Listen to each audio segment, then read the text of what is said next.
was really struggling to figure out who Maik's personality truly was. That was until I looked elsewhere.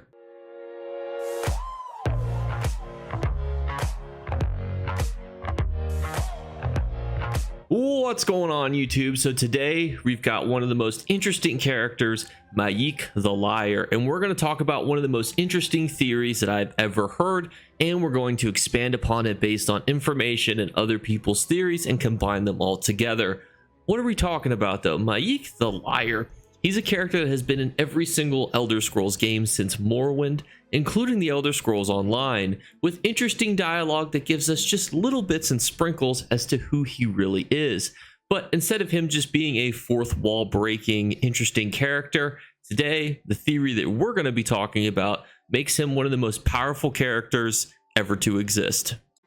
So to start off this theory, we have to talk about Lorkhan and what that little silly rapscallion did. So Lorkhan is known as the missing god. He is actually allegedly the person to have created Nirn, and he is what created the delineation between the Aedra and the Daedra. So if you don't know what the difference between the Aedra and the Daedra are, it's very simple. The Aedra were either tricked or convinced to give over their power to Lorkhan to create the universe, and the Aedra were then subsequently kind of lost most of their power and their ability to influence the world, and the Daedra did not. Now, it's also theorized that the Aedra were not happy with Lorkhan afterwards and then punished him in some capacity, but it's unclear as to what that punishment was, but that's going to tie into our theory. And you can see here that each pantheon of gods sees them slightly differently. For example, to the elves, he is Lorkhan, the creator, trickster, tester.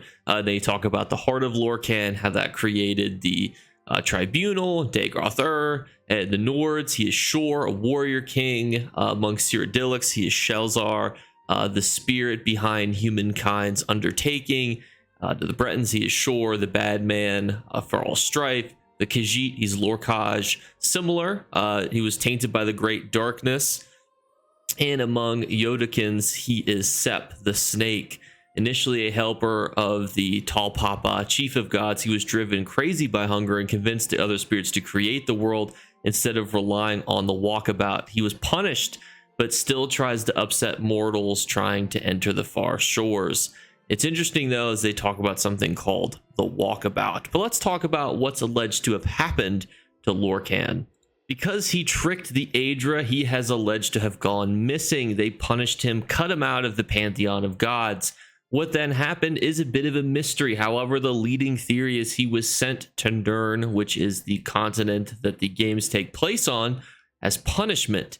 Now, when you're thinking about a very powerful character who is subjugated and stuck on a plane of existence that they don't want to be on and they're trapped there, you might think that, Maik the Liar is a great representation of what that could be. But what's another example of something similar happening?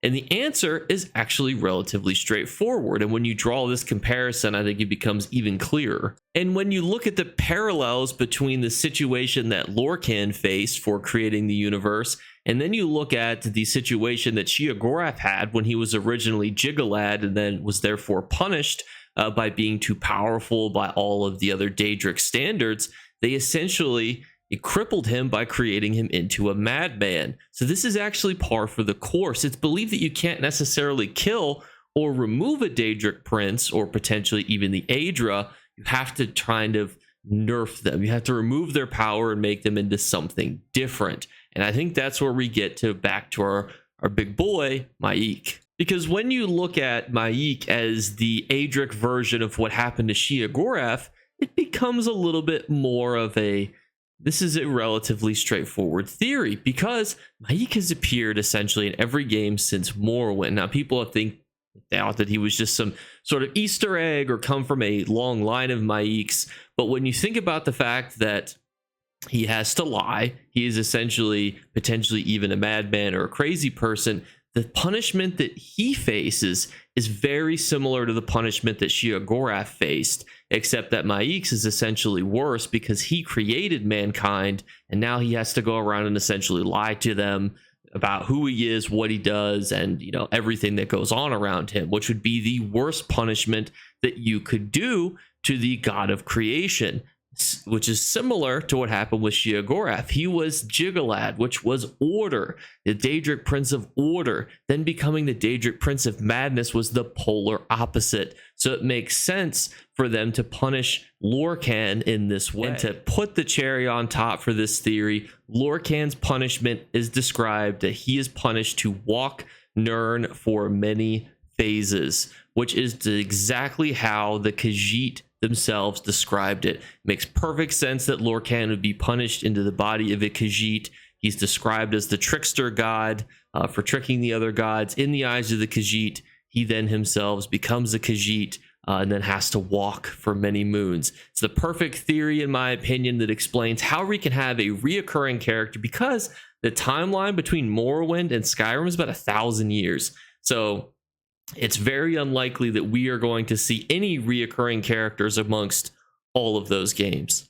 But we do have one, and the reason that we have this one is because he himself is an Aedra. He himself is Lorkhan, and that is today's theory. And thank you guys so much again for watching. Let me know what you guys think in the comments below. We are still doing our 3 giveaway drawings. All you have to do to enter is be subscribed. 40% of you lovely jevelies are subscribed. I love you. It's twice YouTube's average. Then the second thing is, all you have to do is just leave a like on the video. By leaving a like, you are entered for every like that you give throughout the month. The third thing is a random word be flashed upon the screen throughout a random video throughout the month. If you're the first person to comment that word in the comments below, you will win. There's an audio cue that goes along with it. I want to thank you guys so much again for watching, and I'll catch you later. Bye, guys. You better remember to like and subscribe to Jake Clips. Or you should. I might have to pluck your eyes if you don't. Or, better yet, I'll skip rope with your entrails. Do it now. Subscribe. Ta-ta. Off with you. If you're interested in a new way to farm transmute crystals in addition to the previous videos that I've covered on that, check out yesterday's video for a transmute crystal farm guide, and I'll catch you guys later. Bye, guys.